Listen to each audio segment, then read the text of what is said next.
Hello guys, જય દ્વારકાધીશ. સવારમાં નાહી ધોઈને થઈ ગયો ફ્રેશ. સવારમાં તો આર્યનના પણ દર્શન થઈ ગયા મારા ઘરે. આજે તો આર્યને પણ કહી દીધું લાઈક ફોલો કરી દો. क्या बात कर रहे हैं? लाइक कर दो, सब्सक्राइब कर दो और एक बटन में दबाना और ऐसे मैं सीखूंगा जैसे अरे कहना क्या चाहते हो? કે ચા દૂધના ચોખીનને રેડબુલના મોહ ન હોય.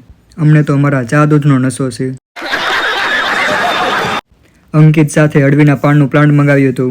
ફાઇનલી હવે લગાવી દઉં. પ્લાન્ટ્સ લગાવવા માટે આ ઇન્સ્ટ્રુમેન્ટ દ્વારા ખાડો કરવા લાગ્યો. ફાઇનલી સ્મોલ પીટ બની ગયો છે. પછી તો પ્લાન્ટ્સ લગાવી દીધું. 5 વાગ્યાને કોલેજથી આવી ગયો ઘરે. કપડાં ચેન્જ કરીને થઈ ગયો ફ્રેશ. કેમ કે આજે છે બીજ એટલે સતરંગ ભાદરવી બીજનો મેળો હોય છે.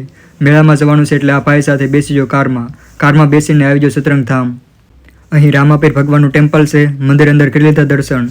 તમે પણ કરી લો દર્શન. અહીંયા શિવ ભગવાનનું ટેમ્પલ પણ છે. દર્શન કરીને ત્યાં આવેલા સ્મોલ માઉન્ટેન ઉપર આવી ગયા. પછી તો મસ્ત કોરનો બૂટો લઈ લીધો. અહીંયા પણ ટેમ્પલ આવેલું છે. માઉન્ટેન ઉપર ખાવા લાગ્યો મસ્ત હેલ્ધી ટેસ્ટી મસાલેદાર મકાઈનો બૂટો. અહીંયાથી વ્યૂ જો. આ છે સતરંગનો મેળો. લાસ્ટ 2 ડેઝ વરસાદ હતો એટલે ખાસ મેળો નહોતો. અહીંયા બધે ઘણા બધા ટ્રીઝ આવેલા છે. કોણ કોણ સતરંગ મેળામાં આવ્યા હતા કોમેન્ટ કરી નાખો. પછી તો આવી ગયા નીચે. અહીંયા તો ઓનલી એક બેઝ રાઇડ આવેલી છે. એ પણ નાના ચિલ્ડ્રન માટે છે. દર વર્ષે તો અહીંયા કેટલી બધી રાઇડ્સ આવેલી હોય છે. પછી આવી ગયા ભોલેનાથ આઈસ્ક્રીમ પાસે કુલ્ફી ખાવા માટે. પછી તો ખાવા લાગ્યો મસ્ત કુલ્ફી.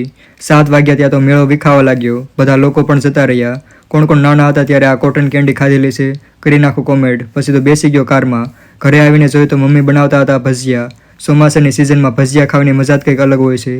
કિશન ખાવા લાગ્યો પાપડ. બની ગયા ભજીયાને કરી લીધી ડિનર. આજનો વ્લોગ આટલો જ. લાઈક ફોલો કરી લો મારા કલેજાના કટકાવ.